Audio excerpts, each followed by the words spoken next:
ദൈവനാമത്തിന് മഹത്വം ഉണ്ടാകട്ടെ. ഒരിക്കൽ കൂടെ ദൈവവചനമായി എല്ലാവരുടെ മുമ്പിൽ വരാൻ കർത്താവ് തന്ന അവസരത്തിനായി ഞാൻ നന്ദിയോടെ സ്തുതിക്കുന്നു. നമുക്കൊരു വാക്ക് പ്രാർത്ഥിക്കാം. അപ്പാ, ഈ വചനം ശക്തിയോടും ബഹുനിശ്ചയത്തോടും ദൈവാത്മാവിൻ്റെ ശക്തിയോടും പുറപ്പെടുന്നതോട് സ്തുതിക്കുന്നു. അങ്ങയുടെ വചനം ക്രിയ ചെയ്യട്ടെ, അങ്ങയുടെ വചനം പിടിവിക്കട്ടെ, അങ്ങയുടെ വചനം വെളിപ്പാടായി മാറട്ടെ, അങ്ങയുടെ വചനം ഞങ്ങളെ എൻലൈറ്റൻ ചെയ്യട്ടെ, അങ്ങയുടെ വചനം ഞങ്ങളുടെ വിശ്വാസം വർദ്ധിപ്പിക്കട്ടെ. ഞങ്ങളുടെ പരിശുദ്ധാത്മാവ് അനേകരോട് സംസാരിക്കുന്നതോട് സ്തുതിക്കുന്നു. ഞങ്ങളുടെ വലിയ പ്രവർത്തിക്കായി നന്ദിയോടെ സ്തുതിക്കുന്നു. എസ്തേറിൻ്റെ പുസ്തകത്തിൽ നിന്നൊരു മെസ്സേജാണ് ഇന്ന് നമ്മൾ കേൾക്കാൻ പോകുന്നത്. എസ്തേറിൻ്റെ പുസ്തകം ഞാൻ വായിച്ചപ്പോൾ നല്ലൊരു പാറ്റേൺ എനിക്ക് കാണാൻ സാധിച്ചു. ഒരാളെ വിളിച്ച് കർത്താവ് തൻ്റെ ജനത്തെ അനുഗ്രഹിക്കുന്നു. എസ്തേറിൻ്റെ കേസ് നമുക്ക് കാണാം. എസ്തേറിനെ അനുഗ്രഹിച്ചു, രാജ്ഞിയാക്കി. മൊർദെഖായി രാജാവിന് ഒരു അസാസിനേഷൻ അറ്റംപ്റ്റ് ചെയ്ത് പ്രൊട്ടക്റ്റ് ചെയ്ത് മൊർദെഖായിക്ക് അപ്പോൾ പ്രതിഫലമൊന്നും കിട്ടിയില്ലെങ്കിലും ദൈവജനത്തെ കർത്താവ് അനുഗ്രഹിക്കുന്നു. പുതിയ നിയമസഭയിൽ ദൈവസഭയെ കർത്താവ് അനുഗ്രഹിക്കുന്നു. പിന്നെ നമുക്ക് കാണാൻ സാധിക്കും, പിശാച് അപ്പോൾ ദൈവജനത്തിന് ദൈവസഭയ്ക്കെതിരെ എതിർത്ത് നിൽക്കുന്നു. എസ്തേറിൻ്റെ കേസിൽ ഹാമാൻ എതിർത്ത് നിൽക്കുന്നു. പിന്നെ നമുക്ക് കാണാൻ സാധിക്കും, കർത്താവ് ഒരു വ്യക്തിയെ ദൈവസഭയുടെ വിടുതലിനായിട്ട്, ദൈവസഭയുടെ പ്രൊട്ടക്ഷനായിട്ട് വിളിക്കുന്നു, അഥവാ എഴുന്നേൽപ്പിക്കുന്നു. അത് കഴിയുമ്പോൾ കാണാൻ സാധിക്കും, ദൈവസഭ തൻ്റെ അവകാശം, തൻ്റെ അനുഗ്രഹം, തൻ്റെ പ്രൊട്ടക്ഷൻ ഫൈറ്റ് ചെയ്ത് പ്രാപിക്കുന്നു. വളരെ മനോഹരമായിട്ട് നമുക്ക് കാണാൻ സാധിക്കും. വളരെ മനോഹരമായിട്ട് എസ്തേർ പുസ്തകത്തിൽ നമുക്ക് കാണാൻ സാധിക്കും. ഇനി നമ്മുടെ മെയിൻ ധ്യാനത്തിനായിട്ട് നമുക്ക് ഒരു വാക്യം വായിച്ചു തുടങ്ങാം. എസ്തേറിൻ്റെ പുസ്തകം 4-ാം അധ്യായം 14-ാം വാക്യം. നീ ഈ സമയത്ത് മിണ്ടാതിരുന്നാൽ യഹൂദന്മാർക്ക് മറ്റൊരു സ്ഥലത്ത് നിന്ന് ഉദ്ധാരണവും രക്ഷയും ഉണ്ടാകും. എന്നാൽ നീയും നിന്റെ പിതൃഭവനവും നശിച്ചു പോകും. ഇങ്ങനെയുള്ളൊരു കാലത്തിനായിട്ടല്ലയോ നീ രാജസ്ഥാനത്ത് വന്നിരിക്കുന്നത്, ആർക്ക് അറിയാം? അപ്പം നമുക്ക് ഈ വേദഭാഗത്തിൻ്റെ കോണ്ടെക്സ്റ്റ് നമുക്ക് പലർക്കും അറിയാവുന്നതാണ്. ഹാമാൻ ഒരു യഹൂദന്മാർക്കെതിരെ ഒരു വലിയ പദ്ധതിയായിട്ട് വന്നേക്കുവാണ്. മൊർദെഖായി ഹാമാനെ കണ്ടപ്പോൾ എഴുന്നേറ്റ് മുട്ടുകുത്തിയില്ല. അതിൻ്റെ പ്രതികാരമായിട്ട് ഹാമാൻ ഫുൾ യഹൂദ ജനത്തിനെതിരെ ഒരു വലിയ പദ്ധതിയായിട്ട് രാജാവിൻ്റെ മുമ്പിൽ കൊണ്ടുവന്ന് രാജാവിനെ കൊണ്ട് സൈൻ ചെയ്യിപ്പിച്ചു. മൊർദെഖായി ഒന്നും കഴിച്ചില്ല. അപ്പോൾ എസ്തേർ ആൾക്കാരെ വിട്ടയച്ചപ്പോൾ മൊർദെഖായിയുടെ മറുപടിയാണത്. നീ ഈ സമയത്ത് മിണ്ടാതിരുന്നാൽ യഹൂദന്മാർക്ക് മറ്റൊരു സ്ഥലത്ത് നിന്ന് ഉദ്ധാരണവും രക്ഷയും ഉണ്ടാകും. എന്നാൽ നീയും നിന്റെ പിതൃഭവനവും നശിച്ചു പോകും. ഈ ഒരു സമയത്ത്, ഈ ഒരു വലിയ ആപത്തിൻ്റെ കാലഘട്ട സമയത്ത് ദൈവജനത്തെ വിടുവിക്കാനായിട്ട് കർത്താവ് എസ്തേറിനെ ഉപയോഗിക്കാൻ പോവായിരുന്നു. വേറൊരു ഭാഷ പറഞ്ഞാൽ ഫുൾ യഹൂദ ജനത്തിൻ്റെ വിടുതലിനായിട്ട് കർത്താവ് എസ്തേർ എന്ന ഒരാളെ വിളിക്കുന്നതാണ് നമുക്ക് കാണാൻ സാധിക്കുന്നത്.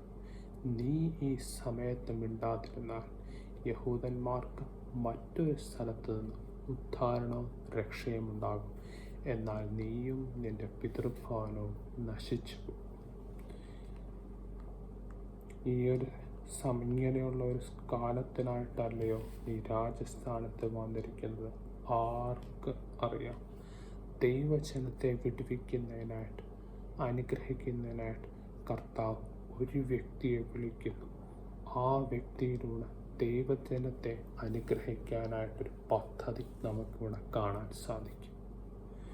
ഫുൾ യഹൂദ ജനത്തിൻ്റെ വിടുതലിനായിട്ട് കർത്താവ് എസ്തേറിനെ വിളിച്ച് ഉപയോഗിക്കാൻ ആഗ്രഹിക്കുന്നു. നമുക്ക് കാണാൻ സാധിക്കും.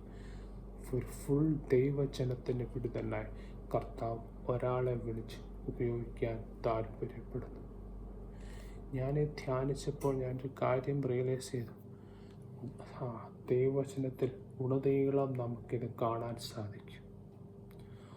ഫുൾ ലോക ജനത്തെ അനുഗ്രഹിക്കുന്നതിനായിട്ട് കർത്താവ് ഒരു വ്യക്തി എന്ന അബ്രഹാമിനെ വിളിച്ചു. അബ്രഹാമിലൂടെ ഇസ്രായേൽ എന്നൊരു ദേശമുണ്ടാക്കി. ആ ഇസ്രായേൽ ദേശത്തിലൂടെ ലോകത്തിലെ സകല ജനങ്ങളെ യേശുക്രിസ്തു മുഖാന്തരം കർത്താവ് അനുഗ്രഹിച്ചു. ഒരു ഫുൾ ലോക ജനത്തെ അനുഗ്രഹിക്കുന്നതിനായി അബ്രഹാം എന്നൊരു വ്യക്തിയെ കർത്താവ് വിളിച്ചു. വീണ്ടും നമുക്ക് കാണാൻ സാധിക്കും, ഇസ്രായേൽ ജനം തെറ്റിപ്പോയി. ഇസ്രായേൽ ജനം ബിംബാരാധനയിലോട്ട് വീണുപോയി. അവർ പ്രശ്നത്തിലായിപ്പോയി. ഇസ്രായേൽ ജനത്തെ വിടുവിക്കുന്നതിനായി കർത്താവ് അനേകം ന്യായാധിപന്മാരെ വിളിക്ക് നമുക്ക് കാണാൻ സാധിക്കും. യേഹൂദായിരിക്കും, ശിംശോനായിരിക്കും, ജെഫ്തയായിരിക്കും, അനേക ന്യായാധിപന്മാരെ വിളിച്ച് ഓരോ കേസും കാണാൻ ഒരു വ്യക്തിയെ വിളിച്ച് ആ ഫുൾ ഇസ്രായേൽ ദേശത്തെ അനുഗ്രഹിക്കാനായി കർത്താവ് പദ്ധതി ഒരുക്കുന്ന നമുക്ക് കാണാൻ സാധിക്കും. അതുമാത്രമല്ല, വീണ്ടും നമുക്ക് കാണാൻ സാധിക്കും, ഒരു ഇസ്രായേൽ ജനത്തെ അനുഗ്രഹിക്കുന്നതിനായിട്ട് ഭരിക്കുന്നതിനായിട്ട് രാജാക്കന്മാരെ വിളിക്കുന്ന നമുക്ക് കാണാൻ സാധിക്കും. ശൗലിനെ വിളിച്ച്, പിന്നെ ദാവീദിനെ വിളിച്ചു. ഒരു ഫുൾ ജനത്തെ അനുഗ്രഹിക്കുന്നതിനായി ഒരാളെ വിളിക്കുന്ന നമുക്ക് കാണാൻ സാധിക്കും. പക്ഷെ ഒരു കാര്യം നമ്മൾ മനസ്സിലാക്കണം, രാജാവിൻ്റെ കാര്യത്തിൽ വിളിച്ച വിളിക്ക് അവിശ്വസ്തരായിട്ട് നിന്നവരെ കർത്താവ് മാറ്റി വേറെ റീപ്ലേസ്മെൻറ്റിനെ കൊണ്ടുവരുന്ന നമുക്ക് കാണാൻ സാധിക്കും. ശൗലിനെ വിളിച്ച് രാജാവായിട്ട്, പക്ഷേ ശൗൽ അവിശ്വസ്തനായിരുന്നപ്പോൾ ശൗലിനെ മാറ്റി ദാവീദിനെ ആ പ്ലേസിൽ കൊണ്ടുവന്ന് നമുക്ക് കാണാൻ സാധിക്കും. നമുക്ക് ഒരിക്കൽ കൂടി വാക്യം വായിക്കാം. നീ ഈ സമയത്ത് മിണ്ടാതിരുന്നാൽ യഹൂദന്മാർക്ക് മറ്റൊരു സ്ഥലത്ത് നിന്ന് ഉദ്ധാരണവും രക്ഷയും ഉണ്ടാകും. എന്നാൽ നീയും നിന്റെ പിതൃഭവനവും നശിച്ചു പോകും. ശൗലിനെ വിളിച്ച് രാജാവാക്കി അഭിഷേകം ചെയ്തു. പക്ഷെ ശൗൽ അവിശ്വസ്തനായിരുന്നു.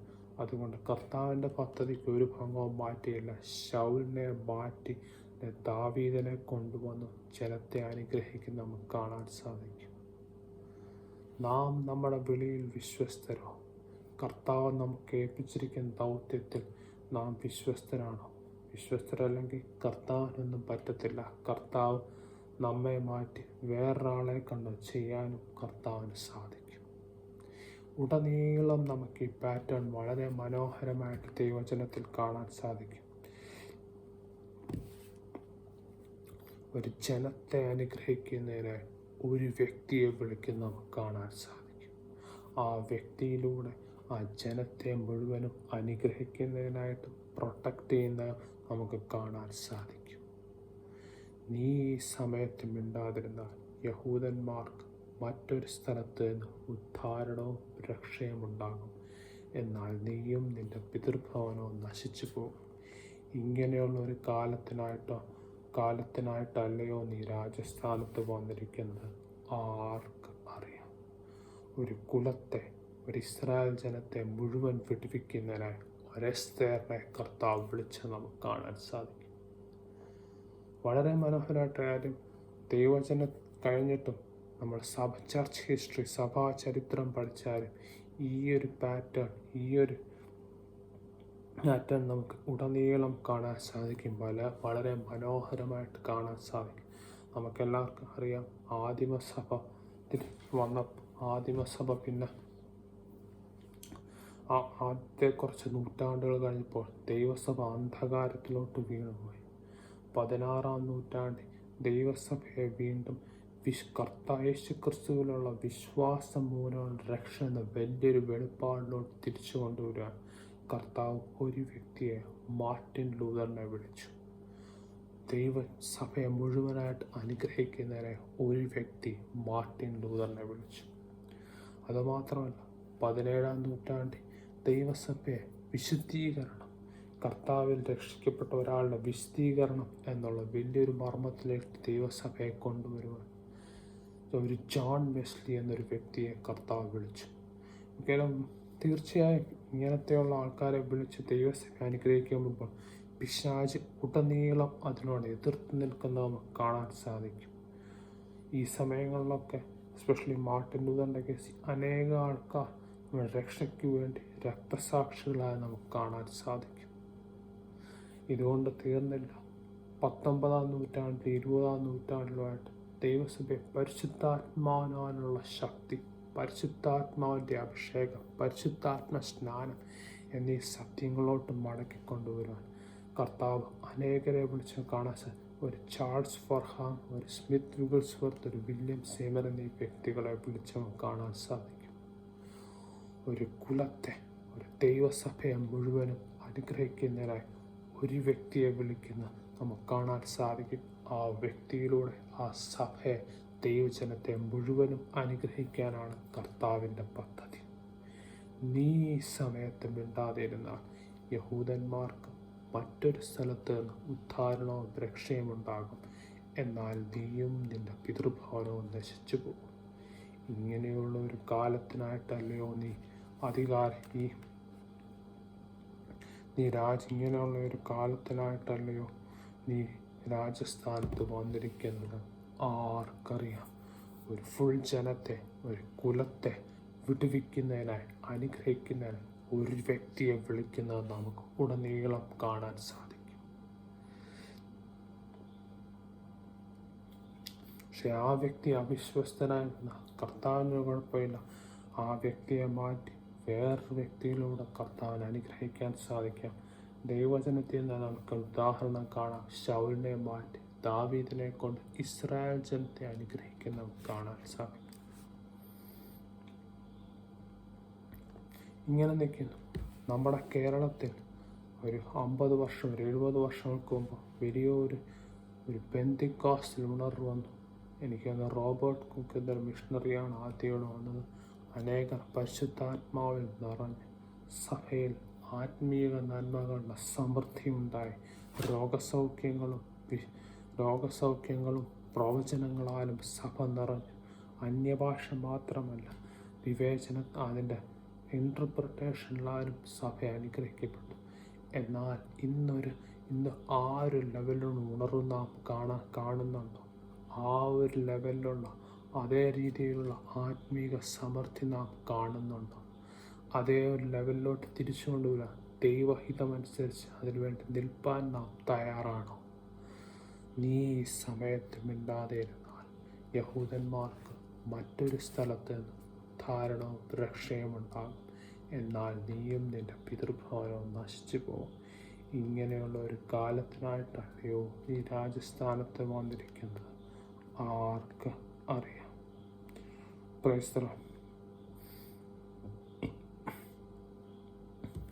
പലപ്പോഴും ഈ ഒരു വേഴ്സിൻ്റെ പശ്ചാത്തലത്തിൽ നാം നമ്മോട് തന്നെ കർത്താവ് നമ്മളെ ഏൽപ്പിച്ച ദൗത്യം, കർത്താവിൻ്റെ പർപ്പസ് നാം നമ്മുടെ ജീവിതത്തിൽ മനസ്സിലാക്കിയിട്ടുണ്ടോ? കർത്താവ് നമ്മളെ ഓരോരുത്തരെയും വിളിച്ചിട്ടുണ്ട്. ഓരോരുത്തരെയും അതാത് രീതിയിലൊരു കോളിങ്ങിലോട്ട് വിളിച്ചിട്ടുണ്ട്. നമ്മിൽ അനേകർ വളരെ ഭൗമിക നന്മകൾ പ്രാപിച്ചു, വിദേശത്ത് ജോലി പ്രാപിച്ചു, ഭൗമിക നന്മകൾ അനവധിയായി പ്രാപിച്ചു. കർത്താവിൻ്റെ വിശ്വസ്തതയ്ക്കായി സ്തോത്രം, കർത്താവിൻ്റെ അനുഗ്രഹങ്ങൾക്കായി സ്തുതിക്കുന്നു. പക്ഷേ നാം നമ്മുടെ വിളിയും തെരഞ്ഞെടുപ്പും മറന്നുപോയോ? നാം എന്തിനു വിളിച്ചേക്കുന്നു മനസ്സിലായിട്ട് അതിൽ നാം മുന്നോട്ട് പോകുന്നുണ്ടോ? നാം അവിശ്വസ്തരായിരുന്നാൽ കർത്താവ് വേറൊരാളെ കൊണ്ട് കർത്താവിൻ്റെ പ്രവൃത്തി ചെയ്യും. പക്ഷെ അത് നമുക്ക് നന്മയായിരിക്കുകയില്ല. അനേക ഭൗമിക നന്മകൾ നാം പ്രാപിച്ചു കാണാതെ എല്ലാറ്റിനും നന്ദിയോടെ സ്തുതിക്കുന്നു. പക്ഷേ കർത്താവിൻ്റെ പർപ്പസ്, അതിൻ്റെ പൂർണ്ണതയിൽ മനസ്സിലാക്കി നാം മുന്നോട്ട് പോകുന്നുണ്ടോ? നമ്മുടെ വിളിയും കർത്താവ് നമ്മളെ ഏൽപ്പിച്ച ദൗത്യത്തിൽ നാം വിശ്വസ്തരായിരിക്കുന്നു. നീ സമയത്ത് മിണ്ടാതെ ഇരുന്നാൽ യഹൂദന്മാർക്ക് മറ്റൊരു സ്ഥലത്ത് നിന്ന് ഉദ്ധാരണവും രക്ഷയും ഉണ്ടാകും. എന്നാൽ നീയും നിന്റെ പിതൃഭവനവും നശിച്ചു പോകും. ഇങ്ങനെയുള്ള ഒരു കാലത്തിനായിട്ടല്ലയോ നീ രാജസ്ഥാനത്തിന് വന്നിരിക്കുന്നത്?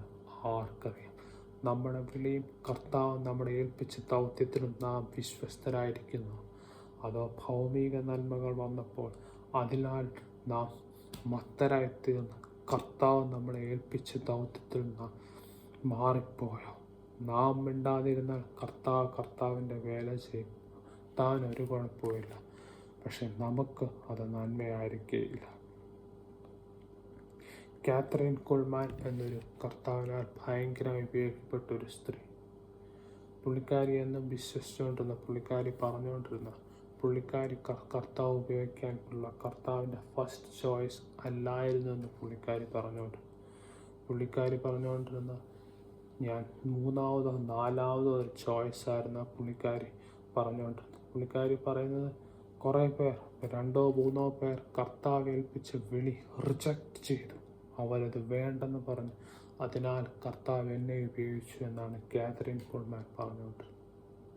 അതുപോലെ തന്നെ ടോമി ഹിക്സ് എന്ന അമേരിക്കയിൽ കർത്താവ് വളരെ ശക്തമായിട്ട് അർജൻറ്റീന ദേശത്ത് ഉപയോഗിച്ചൊരു ദേവദാസ്. അർജൻറ്റീന ഒരു വലിയ ഉണർവിനായിട്ട് ഇദ്ദേഹത്തെ കർത്താവ് ഉപയോഗിച്ചു. അദ്ദേഹം ഒരു അന്ത്യകാലത്തെ പറ്റി ഒരു ദർശനം കണ്ടു. വളരെ വലിയൊരു ദർശനം, വളരെ ഫേമസ് ദർശനമാണ്. വളരെയധികം കാര്യങ്ങൾ അതിലുണ്ട്. അന്ത്യകാലത്തിൽ ഉണർവ് വരുന്ന, സഭ എഴുന്നേൽക്കുന്നവർക്ക് വലിയൊരു ദർശനമായിട്ട് അദ്ദേഹം കണ്ടു, 1-ലധികം പ്രാവശ്യം കണ്ടു. പക്ഷെ അതിൽ എൻ്റെ ശ്രദ്ധ പിടിച്ചുപറ്റിയ ആ ദർശനത്തിൻ്റെ ഒരു ഭാഗമായിരുന്നു അദ്ദേഹം പറയാൻ, കർത്താവ് അനേകരെ എഴുന്നേൽപ്പിക്കുന്നു, അവർ കർത്താവിനായി അനേക വൻ കാര്യങ്ങൾ ചെയ്യുന്ന അദ്ദേഹം കണ്ടു. പക്ഷെ അദ്ദേഹം അതിലൊരു ഭാഗം കണ്ടു, അനേകർ എഴുന്നേൽക്കുന്നു, പക്ഷെ കുറേ പേർ കർത്താവ് ഒരു ദൗത്യം ഏൽപ്പിക്കുക, അതിനെ തട്ടി മാറ്റുന്ന അദ്ദേഹം കണ്ടു. കർത്താവ് എഴുന്നേൽപ്പിച്ചൊരു ദൗത്യം ഏൽപ്പിക്കുക, പക്ഷെ അതിനെ തട്ടി മാറ്റുന്ന അദ്ദേഹം ആ ദർശനത്തിൽ കാണാനിടയായിത്തീർന്നു. നാം നമ്മുടെ വിളിയും തെരഞ്ഞെടുപ്പിലും വിശ്വസ്തരായിരിക്കുന്നുവോ? കർത്താവ് നമ്മെ ഏൽപ്പിച്ച നാം മിണ്ടാതിരുന്ന കർത്താവിന് കുഴപ്പമൊന്നുമില്ല, കർത്താവിൻ്റെ പ്രവൃത്തി, പക്ഷെ നമുക്ക് അത് നന്മയായിരിക്കില്ല. നാം നമ്മളെ കർത്താവ് ഏൽപ്പിച്ച ദൗത്യത്തിൽ മുന്നോട്ട് പോകാൻ നാം വിശ്വസ്തരോ? നീ ഈ സമയത്ത് മിണ്ടാതിരുന്നാൽ യഹൂദന്മാർക്ക് മറ്റൊരു സ്ഥലത്ത് നിന്ന് ഉദ്ധാരണവും രക്ഷയും ഉണ്ടാകും. എന്നാൽ നീയും നിന്റെ പിതൃഭവനവും നശിച്ചു പോകും. ഇങ്ങനെയുള്ള ഒരു കാലത്തിനായിട്ടല്ലയോ നീ രാജസ്ഥാനത്ത് വന്നിരിക്കുന്നത്? ആർക്കറിയാം? എസ്തേറിന് ലോകപ്രകാരം നോക്കുമ്പോൾ എസ്തേറിനെല്ലാം കിട്ടിക്കഴിഞ്ഞു. അപ്പനും അമ്മയും മരിച്ചുപോയ ഒരു കൊച്ചു പെൺകുട്ടി രാജാവിൻ്റെ രാജ്ഞിയായി വന്നു. അതുമാത്രമല്ല, പിന്നെ നമുക്ക് വായിക്കാൻ സാധിക്കും, രാജാവ് പകുതിയോളം കിങ്ഡം കൊടുക്കാൻ തയ്യാറായി. ആ രാജാവിൻ്റെ രാജാവിൻ്റെ രാജ്യത്വം എന്ന് പറയുന്ന ഇന്ത്യ മുതൽ എത്യോപ്യ വരെ നീണ്ടു നിൽക്കുന്ന ഒരു രാജ്യത്വമാണ്, ഒരു കിങ്ഡമാണ്. അതിൽ പകുതിയോളം എസ്തേറിന് കൊടുക്കാൻ രാജാവിന് മനസ്സ് വന്നു. റോയൽ രാജ്ഞിയായിട്ട് എസ്തേർ ഇരിക്കുക. എല്ലാം തികഞ്ഞു, എല്ലാം നേടി, ഒന്നുമില്ലായ്മയിൽ എല്ലാം നേടി. വേണേ എസ്തേറിനൊരു സ്തോത്ര പ്രാർത്ഥന വെച്ച് സ്തോത്രവും ഹല്ലേലൂയയും പറഞ്ഞിരിക്കുക, അതെല്ലാം നല്ലതാണ്, ദൈവത്തിന് സ്തോത്രം. പക്ഷെ കർത്താവിന് ഇതിലൂടെ എസ്തേറിനെ ഈ ഒരു സ്ഥലത്തോട്ട് ഉയർത്തിയ കർത്താവിൽ അതിലൂടെ ഒരു പർപ്പസ് ഉണ്ടായിരുന്നു. ഈ ദൈവജനത്തെ വിടുവിക്കാൻ, ദൈവജനത്തെ സംരക്ഷിക്കാനൊരു പർപ്പസ് എസ്തേറിലൂടെ കർത്താവിനുണ്ടായിരുന്നു. എസ്തേറിന് ഈസി ആയിട്ടിരിക്കുകയാണ്, ലോകപ്രകാരം എല്ലാം കിട്ടി. വേണേൽ എസ്തേറിന് മൊർദെഖായി മാത്രമായിട്ടൊരു പ്രൊട്ടക്ഷനോ എന്തെങ്കിലും ഒരു ചുമ്മാ വെറുതെ ഇരിക്കാമായിരുന്നു. എൻ്റെ അതിഭയങ്കരമായ ഭൗമിക നന്മകളാൽ എസ്തേർ ഈസിയായിട്ട് എല്ലാം മറന്ന് സുഖമായിട്ട് ജീവിക്കാമായിരുന്നു. ഓഫ്കോഴ്സ് പുള്ളിക്കാരിക്ക് യഹൂദ കൽപ്പനയൊക്കെ അനുസരിച്ച് നടക്കാൻ, പക്ഷെ അത് എല്ലാം മറന്ന് ജീവിക്കാമായിരുന്നു. പക്ഷേ എസ്തേറിനെ ഈ ഒരു രീതിയിൽ ഉയർത്തിയപ്പോൾ, ഭൗമിക നന്മകൾ ഇത്ര അതിഭയങ്കരമായി തന്നപ്പോൾ, അതിലൂടെ കർത്താവിനൊരു ഉദ്ദേശമുണ്ടായിരുന്നു. ദൈവജനത്തെ സംരക്ഷിക്കാൻ, ദൈവജനത്തെ അനുഗ്രഹിക്കാൻ, ദൈവജനത്തെ പ്രൊട്ടക്റ്റ് ചെയ്യാനുള്ള കർത്താവിനൊരു ഉദ്ദേശമുണ്ടായിരുന്നു. എസ്തേറിന് ഈസിയായിട്ട് എല്ലാം മറന്ന് സുഖമായിട്ടിരിക്കാമായിരുന്നു. പക്ഷെ മൊർദെഖായിലൂടെ പരിശുദ്ധാത്മാവ് വ്യക്തമായിട്ടിത് പറഞ്ഞു, നീ ഈ സമയത്ത് മിണ്ടാതിരുന്നാൽ യഹൂദന്മാർക്ക് മറ്റൊരു സ്ഥലത്തു നിന്ന് ഉദ്ധാരണവും രക്ഷയും ഉണ്ടാകും. എന്നാൽ നീയും നിന്റെ പിതൃഭവനവും നശിച്ചു പോകും. ഇങ്ങനെയുള്ള ഒരു കാലത്തിനായിട്ടല്ലയോ നീ രാജസ്ഥാനത്ത് വന്നിരിക്കുന്നത്? ആർക്കറിയാം? എസ്തേർ മിണ്ടാതിരുന്നാൽ യഹൂദന്മാർക്കൊന്നും പറ്റത്തില്ല. കർത്താവ് എവിടുന്നെങ്കിലും വേറെ രക്ഷയൊരുക്കും. മൊർദെഖായ്ക്ക് നല്ല വിശ്വാസമുണ്ടായിരുന്നു. പക്ഷേ ഇത്രയും വലിയ വിളി വന്നിട്ട് ആ വിളിയിൽ അവിശ്വസ്തരായിരുന്നവർ എസ്തേറിനും കുടുംബത്തിലും അത് നന്മയാകുകയില്ല. ക്രൈസ്തവനും കുടുംബത്തിലും അത് നന്മയാകുകയില്ല. കർത്താവ് നമ്മളെ ഏൽപ്പിച്ചിരിക്കും. കർത്താവ് നമ്മളെ അതിഭയങ്കരമായിട്ട് ഭൗമിക നന്മകളാൽ അനുഗ്രഹിക്കുമ്പോൾ കർത്താവ് നമ്മളെ ഏൽപ്പിച്ച ദൗത്യത്തിൽ നാം വിശ്വസ്തരോ. വിളിയും തിരഞ്ഞെടുപ്പും ഓർത്തുകൊണ്ട് അതിൽ നാം വിശ്വസ്തരോ, അതോ ഭൗമിക നന്മകളെല്ലാം കിട്ടിയപ്പോൾ അത് നാം മറന്നുപോയോ? നാം മിണ്ടാതിരുന്നാൽ ദൈവജനത്തിനുള്ള രക്ഷ കർത്താവ് എവിടുന്നെങ്കിലും ഒരുക്കും. പക്ഷെ നമുക്ക് അത് നന്മയായിരിക്കില്ല. ഭൗമിക നന്മകളാൽ മത്തരായി നാം നമ്മുടെ വിളിയിൽ നാം അവിശ്വസ്തരായി മാറിയോ? കർത്താവ് നമ്മളെ ഏൽപ്പിച്ച പർപ്പസ് നാം മറന്നുപോയോ? നാം മിണ്ടാതിരുന്നാൽ കർത്താവ് വേറൊരിടത്തും പ്രവർത്തിക്കും. പക്ഷെ നമുക്ക് നന്മയായിരിക്കില്ല. നന്മയായിരിക്കില്ല. നാം കർത്താവ് നമ്മളെ ഏൽപ്പിച്ച ദൗത്യത്തിൽ അവിശ്വസ്തരാണ്. നമുക്ക് കർത്താവിലോട്ട് മടങ്ങുകയും നമ്മുടെ വിളിയും തിരഞ്ഞെടുപ്പിലും വിശ്വസ്തരായി നിൽക്കാം. ഭൗമിക നന്മകൾ കർത്താവ് തരട്ടെ. പക്ഷെ കർത്താവ് നമ്മളെ ഏൽപ്പിച്ച ദൗത്യം പൂർണ്ണ മനസ്സോടെ നമുക്കത് ചെയ്ത് കർത്താവിൻ്റെ വിളിയിൽ തന്നെ ഉറച്ചു നിൽക്കാം. നമ്മൾ എത്രത്തോളം കണ്ട ഒരു സിമ്പിൾ കാര്യമേ ഉള്ളൂ. ഒരു സിമ്പിൾ കാര്യം, ആ സിമ്പിൾ വേഴ്സ് ഇത് മാത്രമേ ഉള്ളൂ. നീ ഈ സമയത്ത് മിണ്ടാതിരുന്നാൽ യഹൂദന്മാർക്ക് മറ്റൊരു സ്ഥലത്ത് നിന്ന് ഉദ്ധാരണവും രക്ഷയും ഉണ്ടാകും. എന്നാൽ നീയും നിന്റെ പിതൃഭവനവും നശിച്ചു പോകും. ഇങ്ങനെയുള്ള ഒരു കാലത്തിനായിട്ടല്ലയോ ഈ രാജസ്ഥാനത്ത് വന്നിരിക്കുന്നത്? ആർക്കറിയാം? കർത്താവ് ഉടനീളം ഓരോ വ്യക്തികളെ വിളിച്ച് ദൈവജനത്തെ അനുഗ്രഹിക്കുന്ന നമുക്ക് കാണാൻ സാധിക്കും. അതുപോലെ നമ്മളെ ഓരോരുത്തരെയും കർത്താവ് പർപ്പസിനായിട്ട് വിളിച്ചിട്ടുണ്ട്. അതിൽ നാം വിശ്വസ്തരോ? ഭൗമിക നന്മകൾ കൂടിയപ്പോൾ അത് മറന്നുപോയി നാം വെറുതെ ചുമ്മാ പള്ളി വരുന്ന വിശ്വാസികളായി മാറിയോ? നാം നമ്മുടെ വിളിയിൽ വിശ്വസ്തരാണ്. ഇത്രയും നമ്മൾ കണ്ട് ഇതിനോട് ബന്ധപ്പെട്ട് വേറൊരു വേദഭാഗങ്ങൾ വായിക്കും. 2 പത്രോസ് 1:10-11 വാക്യങ്ങൾ. അതുകൊണ്ട് സഹോദരന്മാരെ, നിങ്ങളുടെ വിളിയും തിരഞ്ഞെടുപ്പും ഉറപ്പാക്കുവാൻ അധികം ശ്രമിപ്പിക്കും. ഇങ്ങനെ ചെയ്താൽ നിങ്ങൾ ഒരു നാളും കുലുങ്ങിപ്പോകാതെ ഇടറിപ്പോകാതെ നമ്മുടെ കർത്താവും രക്ഷിതാവുമായ യേശു ക്രിസ്തുവിന്റെ നിത്യരാജ്യത്തിലേക്കുള്ള പ്രവേശനം ധാരാളമായി പ്രാപിക്കും. ഇത് വളരെ മനോഹരമായിട്ടൊരു വേദഭാഗമാണ്. കാരണം ഈ വേദഭാഗം സ്പെസിഫിക്കായിട്ട് പറയുന്നു, ഇങ്ങനെ ചെയ്താൽ നിങ്ങൾ ഒരു നാളും ഇടറിപ്പോകാതെ. അധികം വേദഭാഗം നമ്മളിങ്ങനെ ഒരു നാളും ഇടറിപ്പോകാതെ നമുക്ക് കാണാറില്ല. പലപ്പോഴും വിശ്വാസികളുടെ ഉള്ളിലൊരു ചിന്ത, ചിലപ്പോൾ ഇടറും, ചിലപ്പോൾ നല്ലതായിട്ട് നിൽക്കുക, അങ്ങനെയൊക്കെ. പക്ഷേ ഈ വേദം സ്പെസിഫിക്കായിട്ട് പറയുന്നു ഒരു നാളും ഇടറിപ്പോകുക. അത് മാത്രമല്ല, നിത്യരാജ്യ പ്രവേശനം ധാരാളമായി പ്രാപിക്കും. ഒരു നാളും ഇടറിപ്പോകാതെ രാജ്യത്തിലേക്കുള്ള പ്രവേശനം ധാരാളമായി പ്രാപിക്കും. വളരെ മനോഹരമായിട്ടൊരു വേദമാണ് പറയുന്നത്. എന്ത് ചെയ്യുമ്പോഴാണ് ഈ അനുഗ്രഹങ്ങൾ നാം പ്രാപിക്കുന്നത്? സഹോദരന്മാരെ, നിങ്ങളുടെ വിളിയും തിരഞ്ഞെടുപ്പും ഉറപ്പാക്കുവാൻ അധികം ശ്രമിപ്പിൻ. Praise the Lord. നിങ്ങളുടെ വിളിയും തിരഞ്ഞെടുപ്പും ഉറപ്പാക്കുവാൻ അധികം ശ്രമിപ്പിൻ. എന്താണിത് അർത്ഥമാക്കുന്നത്? ഒരു ചുരുക്കത്തിൽ പറഞ്ഞാൽ ഇത്രയേ ഉള്ളൂ. കർത്താവ് നമ്മളെ വിളിച്ചിരിക്കുന്ന പർപ്പസ്, കർത്താവ് നമ്മളെപ്പറ്റി എന്ത് ചെയ്യാൻ ആഗ്രഹിക്കും, അത് മനസ്സിലാക്കി അതിൽ മുന്നോട്ട് പോവുക. Praise the Lord. ഒരിക്കൽ ഞാൻ പറയട്ടെ, ചുരുക്കത്തിൽ ഇത്രയേ ഉള്ളൂ. വിളിയും തിരഞ്ഞെടുപ്പ് ഉറപ്പാക്കുവാൻ അധികം ശ്രമിപ്പിയെന്ന് അർത്ഥമാക്കുക. ചുരുക്കത്തിൽ ഇത്രയേ ഉള്ളൂ. കർത്താവ് നമ്മളെ ഏൽപ്പിച്ച പർപ്പസ്, വിളിച്ചിരിക്കുന്ന പർപ്പസ്, കർത്താവ് നമ്മളെ ഏൽപ്പിച്ച ദൗത്യം, അതെന്തെന്ന് മനസ്സിലാക്കി അതിൽ മുന്നോട്ട് പോവുക. അതിനായിട്ട് പ്രയത്നിക്കുക. അതിൽ വിശ്വാസത്തോടെ മുന്നോട്ട് പോവുക. ഇതത്രയേ ഉള്ളൂ. ഇങ്ങനെ ചെയ്താൽ എന്ത് വരുമെന്നാണ്? നിങ്ങൾ ഒരു നാളും ഇടറിപ്പോകാതെ. Praise the Lord. ഒരു നാളും ഇടറിപ്പോകാതെ നിത്യരാജ്യ പ്രവേശനം ധാരാളമായി പ്രാപിക്കും. ഒരു നാളും ഇടറിപ്പോകാതെ ഇപ്പോൾ നാം ആഗ്രഹിക്കുന്നു എങ്കിൽ ഇത് ചെയ്താൽ മതി. വിളിയും തിരഞ്ഞെടുപ്പും ഉറപ്പാക്കുവാൻ അധികം ശ്രമിപ്പിൻ. വേറൊരു ഭാഷയിൽ പറഞ്ഞാൽ, കർത്താവ് നമ്മളെ വിളിച്ചിരിക്കുന്ന പർപ്പസ്, ഏൽപ്പിച്ച ദൗത്യം മനസ്സിലാക്കി അതിൽ മുന്നോട്ട് പോകാം. അതിനായി ശ്രമിക്കുക. സിമ്പിൾ കാര്യമുള്ളൂ. കർത്താവ് സിമ്പിൾ കാര്യം, നിങ്ങൾ ഒരു നാളും ഇടറിപ്പോകാതെ നിത്യരാജ്യ പ്രവേശനം ധാരാളമായി പ്രാപിക്കും. വിളിയും തിരഞ്ഞെടുപ്പും ഉറപ്പാക്കുവാൻ അധികം ശ്രമിക്കും.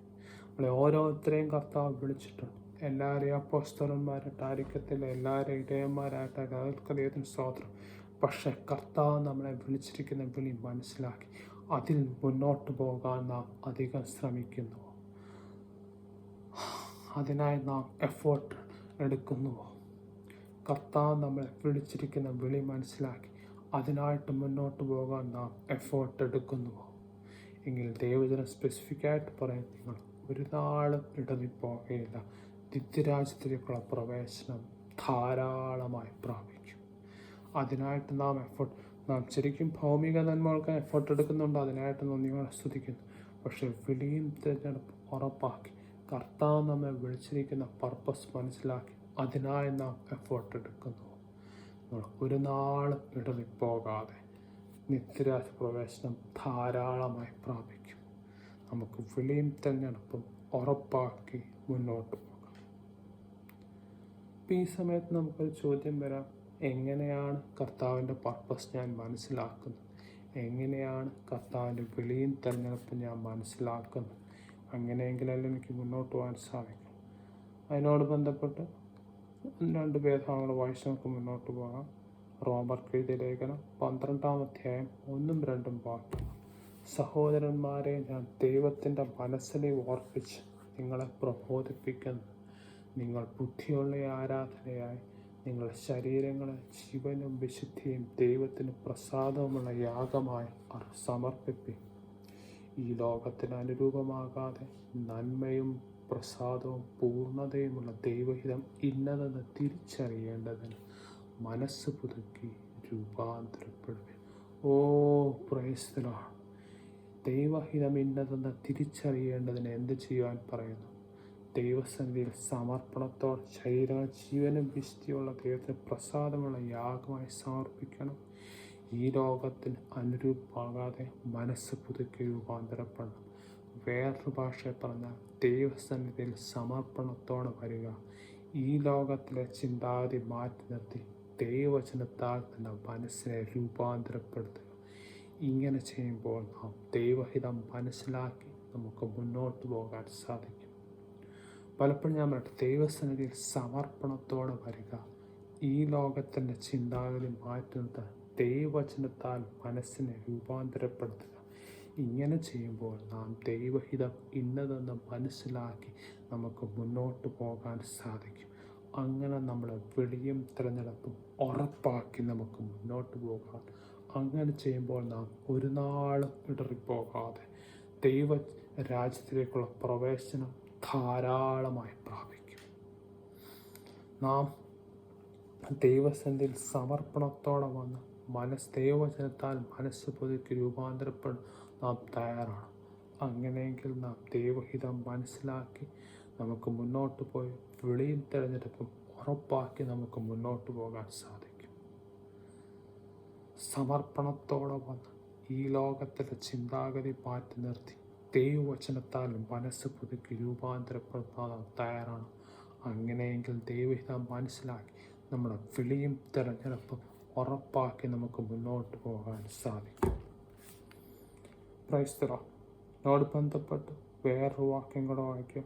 നമ്മുടെ വിളിയും തിരഞ്ഞെടുപ്പ് ഉറപ്പാക്കുന്നതിനെ പറ്റിയുള്ള വേറൊരു വേദഭാഗങ്ങൾ വായിക്കാം. 1 തിമോത്തി 1-ാം അധ്യായം 18-ാം വാക്യം. മകനെ തിമോത്തിയോസേ, നിന്നെക്കുറിച്ച് മുമ്പുണ്ടായ പ്രവചനങ്ങൾക്ക് ഒത്തവണ്ണം ഞാൻ ഈ ആജ്ഞ നിനക്ക് ഏൽപ്പിക്കുന്നു. നീ വിശ്വാസവും നല്ല മനസാക്ഷിയുമുള്ളവനായി അവയനുസരിച്ച് നല്ല യുദ്ധസേവ ചെയ്യുക. Praise the Lord. നിന്നെക്കുറിച്ച് മുമ്പുണ്ടായ പ്രവചനങ്ങൾക്ക് ഒത്തവണ്ണം ഞാൻ ഈ ആജ്ഞ നിനക്ക് ഏൽപ്പിക്കുന്നു. വിശ്വാസവും നല്ല മനസാക്ഷിയും അവയനുസരിച്ച് നല്ല യുദ്ധസേവ ചെയ്യുക. കർത്താവ് നമുക്ക് നമ്മളെ തന്നേക്കുന്ന വാഗ്ദത്തങ്ങൾ, നമ്മുടെ മേൽ പറഞ്ഞേക്കുന്ന പ്രവചനങ്ങൾ, ഇതിൽ നമുക്ക് നമ്മുടെ വിളിയും തിരഞ്ഞെടുപ്പും മനസ്സിലാക്കുവാൻ സാധിക്കും. കർത്താവ് നമ്മൾ ഓരോരുത്തർക്കും അനേക വാഗ്ദത്തങ്ങൾ തന്നിട്ടുണ്ട്. നമ്മൾ ഓരോരുത്തരുമേലും പ്രവാചകന്മാരെ കൊണ്ട് അനേക ദൂതുകളും കർത്താവ് പറഞ്ഞിട്ടുണ്ട്. അതിനനുസരിച്ച് നാം നമ്മുടെ വിളിയും തിരഞ്ഞെടുപ്പും വിശ്വസ്തയോടെ ഉറപ്പാക്കുന്നുണ്ടോ? കർത്താവ് നമ്മളെപ്പറ്റി നമുക്ക് മനസ്സിലായ രീതിയിലുള്ള കർത്താവ് നമ്മളെപ്പറ്റിയുള്ള പർപ്പസിൽ നാം മനസ്സിലാക്കി നമുക്കതിൽ മുന്നോട്ട് പോകാൻ സാധിക്കുന്നു. നമുക്ക് ഓരോരുത്തർക്കും അനേക വാഗ്ദത്തങ്ങൾ തന്നിട്ടുണ്ട്, അനേക പ്രവചനങ്ങൾ തന്നിട്ടുണ്ട്. അതിൽ നമുക്ക് കർത്താവിൻ്റെ പർപ്പസ് കൂടുതലായി മനസ്സിലാക്കാൻ സാധിക്കും. അത് ഏറ്റെടുത്തുകൊണ്ട് അതിൽ നാം മുന്നോട്ട് പോകാൻ നോക്കുന്നു. അതിലൂടെ കർത്താവിൻ്റെ പർപ്പസ് പൂർണ്ണതയോടെ നിറവേറ്റാൻ നാം ശ്രമിക്കുന്നുവോ? നമ്മുടെ വിളിയും തിരഞ്ഞെടുപ്പും ഉറപ്പാക്കി മുന്നോട്ട് പോകാൻ നാം വിശ്വസ്തരോ? ഓ പ്രൈസ് ദി ലോർഡ്, ഹല്ലേലൂയ. നമ്മുടെ വിളിയും തിരഞ്ഞെടുപ്പും ഉറപ്പാക്കി മുന്നോട്ട് പോകാൻ നാം വിശ്വസ്തരോ? എങ്ങനെയാണ് വിളിയും തിരഞ്ഞെടുപ്പും ഉറപ്പാക്കുന്നത്? നാം രണ്ട് രീതികളുണ്ട്. ഒന്ന്, ദൈവസന്നിധി സമർപ്പണത്തോടെ വന്ന് ഈ ലോകത്തിലുള്ള ചിന്താഗതി മാറ്റി നിർത്തി ദൈവവചനത്താൽ മനസ്സ് പുതുക്കി രൂപാന്തരപ്പെടുമ്പോൾ നമുക്ക് ദൈവഹിതം മനസ്സിലാവും. കർത്താവ് നമ്മളെ ഏൽപ്പിച്ച പർപ്പസ് നമുക്ക് മനസ്സിലാവും. അതിൽ നാം മുന്നോട്ട് പോകാൻ ശ്രമിക്കുന്നു. അതുമാത്രമല്ല, നമുക്ക് കിട്ടിയേക്കുന്ന വാഗ്ദത്തങ്ങൾ, നമ്മുടെ മേൽ പറഞ്ഞിരിക്കുന്ന പ്രവചനങ്ങൾ, അതിൽ നമുക്ക് കർത്താവിൻ്റെ പർപ്പസ് ഒരളവിൽ മനസ്സിലാക്കാൻ സാധിക്കും. അതും മനസ്സിലാക്കി മുന്നോട്ട് പോകാൻ നാം ശ്രമിക്കുന്നു. അങ്ങനെ വിളിയും തിരഞ്ഞെടുപ്പും ഉറപ്പാക്കി മുന്നോട്ട് പോകാൻ നാം ശ്രമിക്കുന്നു. അങ്ങനെ ചെയ്താൽ നാം ഒരു നാളും ഇടറിപ്പോകാതെ ദൈവ രാജ്യത്തിലേക്കുള്ള പ്രവേശനം ധാരാളമായി പ്രാപിക്കും. നമ്മുടെ കോർവാക്യത്തിലൂടെ നീ സമയത്ത് മിണ്ടാതിരുന്നാൽ യഹൂദന്മാർക്കുള്ള രക്ഷ,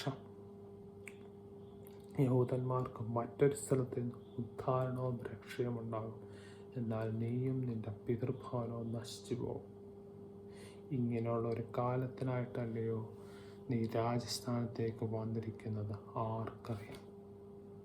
കർത്താവ് നമുക്ക് അനേക വാഗ്ദത്തങ്ങളും പ്രവചനങ്ങളും തന്നിട്ടുണ്ട്. കർത്താവ് പറയുവാൻ മനസ്സ് പുതുക്കി രൂപാന്തരപ്പെടാൻ കർത്താവിൻ്റെ പർപ്പസ് മനസ്സിലായി നമുക്ക് മുന്നോട്ട് പോകാൻ സാധിക്കും. അങ്ങനെ വിളിയും തിരഞ്ഞെടുപ്പും ഉറപ്പാക്കി മുന്നോട്ട് പോകാൻ സാധിക്കും. നാം അതിന് താല്പര്യം കാണിക്കുന്നു. അതോ ഈ ലോക നന്മകളെല്ലാം കിട്ടിക്കഴിഞ്ഞപ്പോൾ അതെല്ലാം മറന്ന് എങ്കിലും വെറുതെ പള്ളി വന്നങ്ങ് പോയാൽ മതിയെന്നായിരിക്കും. നാം ഈ സമയത്ത് മിണ്ടാതിരുന്നാൽ ദൈവചനത്തിന് വേണ്ടി മറ്റൊരു സ്ഥലത്ത് നിന്ന് കർത്താവ് പ്രവർത്തി, പക്ഷെ നമുക്ക് അത് നന്മയായിരിക്കില്ല. എനിക്കൊരു സഹോദരനെ അറിയാം, എനിക്ക് നല്ലതായിട്ടറിയാവുന്നൊരു സഹോദരനാണ്. അദ്ദേഹം ഒരു പ്രാവശ്യം എൻ്റെ അടുത്ത് വന്ന് പറഞ്ഞു, അദ്ദേഹം ഒരു ചർച്ചിൽ പോയി, അദ്ദേഹത്തിന് വലിയൊരു പ്രവചനം, വലിയൊരു ദൂത് കിട്ടി. ഭാരതം മുഴുവനും ഉള്ള ഭാരതം ഒരു വലിയൊരു കോളിങ്, ഭാരതദേശത്തിന് വേണ്ടി അദ്ദേഹത്തെ ഒരു വൻ കാര്യത്തിനായിട്ട് കർത്താവ് വിളിച്ചിരിക്കുന്ന ഒരു ദൂത് അദ്ദേഹത്തിന് കിട്ടി. വലിയൊരു സത്യം പറഞ്ഞാൽ അത് കേട്ടപ്പോൾ എനിക്ക് വലിയ സർപ്രൈസ് തോന്നിയില്ല. പക്ഷേ കാരണം എനിക്കറിയാവുന്നിടത്തോളം ആ സഹോദരൻ കർത്താവിന് വേണ്ടി വളരെ എരിവോടെ നിൽക്കുന്ന ഒരു സഹോദരനായിരുന്നു. അദ്ദേഹത്തിൻ്റെ ഫാമിലി ഫുൾ രക്ഷിക്കപ്പെട്ടില്ല, പക്ഷേ ദൈവത്തിൻ്റെ എപ്പോഴും എരിവോടെ നിൽക്കുന്നൊരു സഹോദരനാണ്. ഇത്ര വലിയൊരു വിളി കിട്ടിയപ്പോൾ എനിക്കതിൽ യാതൊരു സർപ്രൈസും തോന്നിയില്ല. പക്ഷെ എന്ത് സംഭവിച്ചു? വർഷങ്ങൾ കഴിഞ്ഞു. അദ്ദേഹത്തിന് കാര്യങ്ങളൊക്കെ ശരിയായി, വിദേശ ജോലി കിട്ടി, കുടുംബമായി, കുറേ വർഷങ്ങൾ കഴിഞ്ഞു. എല്ലാം കഴിഞ്ഞപ്പോൾ ഇന്നിപ്പോൾ അദ്ദേഹം അങ്ങനൊരു ദൂത് കിട്ടിയതായിട്ട് തന്നെ ഓർക്കുന്നുണ്ടോ എന്ന് എനിക്കറിയത്തില്ല. നാം ഈ സമയത്ത് മിണ്ടാതിരുന്നാൽ യഹൂദന്മാർക്ക് മറ്റൊരു സ്ഥലത്ത് നിന്ന് ഉദ്ധാരണവും രക്ഷയും ഉണ്ടാകും. പക്ഷെ നമുക്ക് അത് നന്മയായിരിക്കില്ല. നാം വിളിയും തിരഞ്ഞെടുപ്പും ഉറപ്പാക്കി മുന്നോട്ട് പോകാൻ നാം താല്പര്യം കാണിക്കുന്നു. മനസ്സ് പുതുക്കി രൂപാന്തരപ്പെട്ട് ദൈവഹിതം മനസ്സിലാക്കി കിട്ടിയേക്കുന്ന വാഗ്ദത്തങ്ങൾക്കും പ്രവചനങ്ങൾക്കും ഒത്തവണ്ണം ദൈവഹിതം മനസ്സിലാക്കി നാം മുന്നോട്ട് പോകാൻ നാം താല്പര്യം കാണിക്കുന്നു. അതിനായി നാം ശ്രമിക്കുന്നു. അതോ ഈ ഭൗമിക നന്മകളാൽ നിറഞ്ഞ് എല്ലാം കഴിഞ്ഞപ്പോൾ ബാക്കിയെല്ലാം മറന്നു വെറും പള്ളി വരുന്ന വിശ്വാസികളായി നാം മാറി. നാം ഈ സമയത്ത് മിണ്ടാതിരുന്നാൽ ദൈവജനത്തിന് മറ്റൊരു സ്ഥലത്ത് നിന്ന് രക്ഷയുണ്ടാകും. പക്ഷെ നമുക്ക് അത് നന്മയായിരിക്കില്ല. നമുക്ക് മടങ്ങി വരാം, കർത്താവിൻ്റെ പർപ്പസ് മനസ്സിലാക്കി അത് പൂർണ്ണതയോടെ നിറവേറ്റുവാൻ നമുക്ക് ശ്രമിക്കാം. നമുക്കൊരു വാക്ക് പ്രാർത്ഥിക്കാം. അപ്പായ നല്ല സമയത്തിനെ സ്തുതിക്കുന്നു. അങ്ങനെ വചനം ക്രിയ ചെയ്തതിനായിട്ട് നന്ദിയോടെ സ്തുതിക്കുന്നു. അങ്ങനെ വചനം ശക്തിയോടും ബഹുനിശ്ചയത്തോടും ദൈവാത്മാവിൻ്റെ ശക്തിയും കൂടെ പുറപ്പെട്ടതിനെ സ്തുതിക്കുന്നു. പലപ്പോഴും അപ്പാ ഞങ്ങൾ അങ്ങയുടെ പർപ്പസ് മറന്നു പോകും. ഭൗമിക നന്മകൾ വന്നപ്പോൾ അതിലായിട്ടങ്ങിരിക്കുന്നു. അത് വേണ്ടപ്പ. വിളിയും തെരഞ്ഞെടുപ്പും ഉറപ്പാക്കി മുന്നോട്ട് പോകാൻ സഹായിക്കുമാറാണ് പ്രാർത്ഥിക്കുന്നു. വിളിയും തെരഞ്ഞെടുപ്പും ഉറപ്പാക്കി മുന്നോട്ട് പോകാൻ സഹായിക്കുമാറാണ് പ്രാർത്ഥിക്കുന്നു. അങ്ങയുടെ ഹിതം മനസ്സിലാക്കി, അങ്ങയുടെ പർപ്പസ് മനസ്സിലാക്കി അത് നിവർത്തിപ്പാൻ ഞങ്ങളെ സഹായിക്കുമാറാണ് പ്രാർത്ഥിക്കുന്നത്. കർത്താവെ, ഞങ്ങൾ അവിശ്വസ്തരായെന്നാൽ അങ്ങയുടെ പ്രവർത്തിച്ചു. പക്ഷെ നമുക്ക് നന്മയായിരിക്കില്ല. കർത്താവിൻ്റെ പർപ്പസ് പൂർണ്ണമായിട്ടും മനസ്സിലാക്കി അതിൽ മുന്നോട്ട് പോകാൻ സഹായിക്കുമാറാണ് പ്രാർത്ഥിക്കുന്നത്. നാം ഈ സമയത്ത് മിണ്ടാതിരുന്നാൽ ദൈവജനത്തിന് മറ്റൊരു സ്ഥലത്ത് നിന്ന് രക്ഷ വരും. നമുക്ക് നന്മയായിരിക്കും. അപ്പം അത് വേണ്ട. പൂർണ്ണ ഹൃദയത്തോടെ, പൂർണ്ണ മനസ്സോടെ, പൂർണ്ണ ശക്തിയോടെ അങ്ങേ സ്നേഹിച്ചുകൊണ്ട് അങ്ങയുടെ പർപ്പസ് പൂർണ്ണതയോടെ നിറവേറ്റാൻ ഞങ്ങളെ സഹായിക്കുമാറാണ് പ്രാർത്ഥിക്കുന്നത്. അതിൽ ഞങ്ങൾ ശ്രമിക്കട്ടെ, അതിൽ ഞങ്ങൾ മുന്നോട്ട് പോട്ടെ. അങ്ങയുടെ വലിയ പ്രവർത്തിക്കാൻ സ്തുതിക്കുന്നു. അങ്ങയുടെ വചനം ക്രിയ ചെയ്തതിനെ നന്ദിയോടെ സ്തുതിക്കുന്നു. എല്ലാം നസ്രാനായ യേശു ക്രിസ്തു നാമത്തിൽ തന്നെ. ആമേൻ. Thank you. God bless U.